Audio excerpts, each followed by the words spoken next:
बिस्मिल्लाहिर्रहमानिर्रहीम। सही बुखारी हदीस नंबर 58। जिस दिन मुगीरा बिन शुबा रजी अल्लाह अन्हा हक़ कोफा वफात पा गए तो जरीर बिन अब्दुल्ला रजी अल्लाह अन्हा खुतबा के लिए खड़े हुए और हम्दो सना के बाद फरमाया, तुम्हें अल्लाह वाहिद ला शरीक का खौफ रखना चाहिए और इस वक्त तक तहम्मुल और बुर्दबारी के साथ रहना चाहिए जब तक दूसरा हाकिम न आ जाए, और वो भी अभी आने वाला ही है। फिर फरमाया, अपने फौत होने वाले हाकिम के लिए दुआए मग़फ़िरत करो क्योंकि वो भी माफ़ी को पसंद करते थे।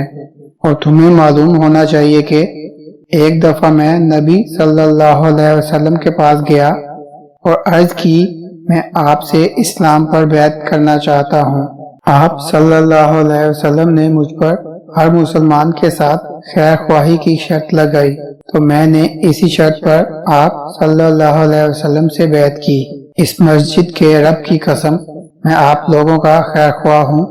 फिर इस्तग़फ़ार किया और मिंबर से उतर गए।